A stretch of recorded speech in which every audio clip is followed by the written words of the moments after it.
Why we don't achieve our goals, the truth you need to hear. Once a young man came to me and said, "Master, I have been trying so hard, but I just can't succeed. I set my goals, I work day and night, but somehow life keeps pulling me down."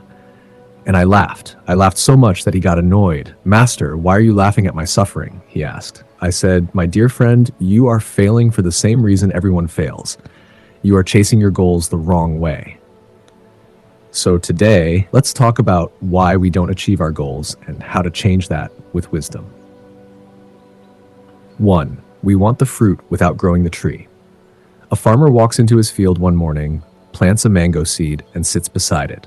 He folds his arms, stares at the soil, and says, "Grow, grow now! Give me mangoes!" The sun sets, the moon rises, days pass, and yet nothing. Frustrated, he digs up the soil every day, checking if the roots have grown. A traveler passing by watches him and laughs. "Oh, foolish one, do you expect a tree to grow overnight just because you demand it, nurture it, water it, give it time?" This is how we approach life. We want success without patience, results without consistent effort. We water our dreams for a few days, and when we don't see immediate results, we give up.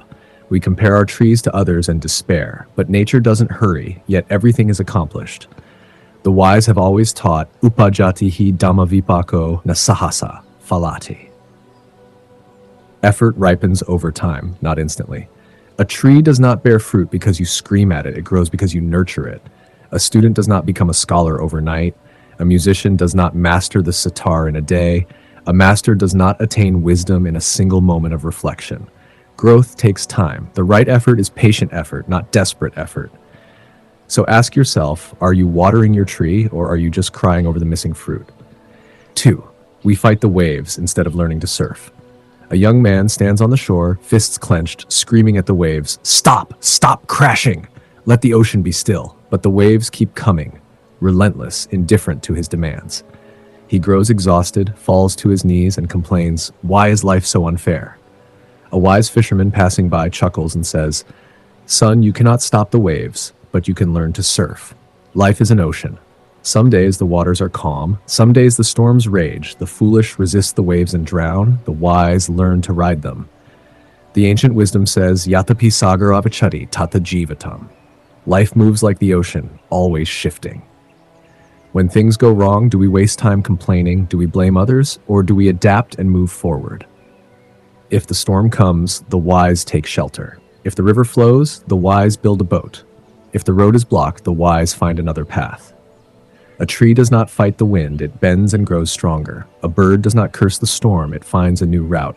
Life does not go against you, it simply moves, moving with it. The question is, are you moving with it or are you stuck fighting against it? Don't resist the waves, learn to surf. #3, the path of the wise. A disciple once asked the Buddha, "Master, why do people suffer?" The Buddha smiled and said, "Na dukkam lobhena, na sukham tanhaya." Suffering does not come from loss, nor does joy come from craving. We suffer not because life is against us, but because we expect life to move according to our desires. We want immediate results, we want calm oceans, never-ending sunshine, and effortless success. But the world does not operate on our schedule. Nature unfolds in its own rhythm. Patience is wisdom. Effort is the path. Adaptability is key. So my friend, stop digging up your seeds every day, expecting instant fruit. Stop fighting the waves, expecting the ocean to obey you. Plant your tree, water it, trust the process. Stand before the sea, grab your board, and ride the wave. That is the way of the wise.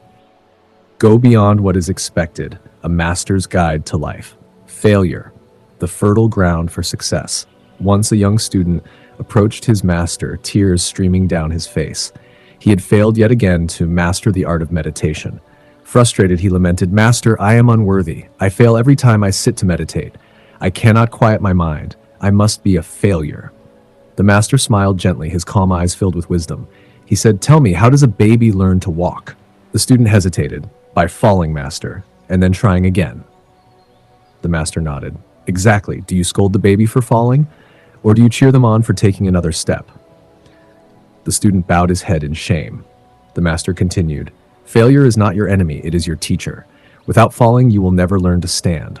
Without mistakes, there can be no mastery. Without failure, there can be no success. Failure is life's forge. It bends us, breaks us, reshapes us. A musician does not master the flute without sour notes. A poet does not craft perfect verses without writing countless mediocre ones. A wise man does not become wise without stumbling over their own ignorance. Yet most of us fear failure more than stagnation. We remain paralyzed, unwilling to risk, unwilling to grow. But as the master often said, fear is the thief of wisdom. It steals your courage to act, your strength to rise, your will to persist. Imagine a bird afraid to leave its nest. Would it ever soar the skies? No. It would die in the comfort of safety, never knowing the freedom of flight. Stop fearing failure. Embrace it. Welcome it. Each fall is a step forward. Each mistake is a step closer to mastery. Happiness, the seed, not the fruit. Happiness is not something you chase, the master once told his students. It is something you become. But we, in our ignorance, believe happiness is a destination. I will be happy when I am rich, we say.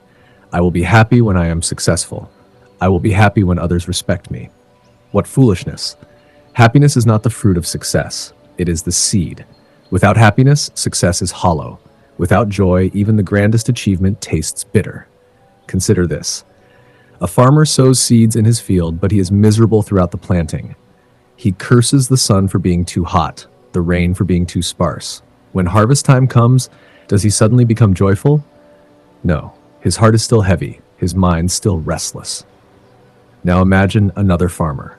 He plants his seeds with a smile, humming a tune as he works. He finds joy in the act itself. Even if the harvest is meager, his spirit remains full. The master often reminded his students, joy is the energy of life. It is the flame that lights your path, not the prize at the end of it. Stop postponing your happiness. Be happy now. Dance as you climb the mountain, not just when you reach the top. Enjoy the journey, for the journey is all there is. The destination is an illusion. Flow. Don't struggle once. A struggling merchant came to the master. His business was failing and he was drowning in debt. Master, he cried, I work harder than anyone I know, yet I see no results. What am I doing wrong? The master asked him, have you ever rowed a boat upstream? The merchant nodded. Yes, master. It is exhausting. And what happens when you row downstream? The master asked. It is effortless, the merchant replied. The master smiled. Life is the same. When you fight against the current, you suffer. When you flow with it, you succeed. The merchant was confused. But master, am I not supposed to try hard? Isn't effort the path to success? Effort is essential, the master explained, but wisdom is the rudder. Without it, your effort is wasted. Imagine this. You are rowing a boat upstream, struggling with all your might. You sweat, you strain, yet you barely move. Now imagine turning the boat around. The river itself carries you forward. That is the secret of success. Align yourself with wisdom. Work smart, not just hard. Flow with life instead of fighting against it. The master's voice grew soft, yet his words were thunderous. Stop resisting. Stop stressing. Start flowing. And you will see that success does not come to those who chase it, but to those who are ready to receive it. The 5 seeds of transformation. Why do we fail to achieve our goals? The master identified 5 reasons. 1. We don't plant the right seeds. You cannot grow mangoes from thorns. Plant seeds of kindness, effort, and wisdom. 2. We fight reality. Reality is your ally, not your enemy. Accept it, work with it, and it will guide you. 3. We have weak minds. Strengthen your mind through meditation, discipline, and courage. A strong mind bends reality itself. 4. We fear failure. Failure is the bridge to success. Cross it without fear. 5. We forget to be happy. Happiness is the compass, not the destination. Carry it with you always. Final wisdom. Walk with wisdom, flow with life. The master concluded, life is not a race to be won. It is a river to be sailed. Stop chasing, stop trying, start living. Walk with wisdom and the universe will carry you. Flow with life and you will find that you have already arrived. So my friend, what will you do now? Will you fight the river or will you let it carry you to places beyond your wildest dreams? Your success is not a distant star. It is already within you, waiting to shine.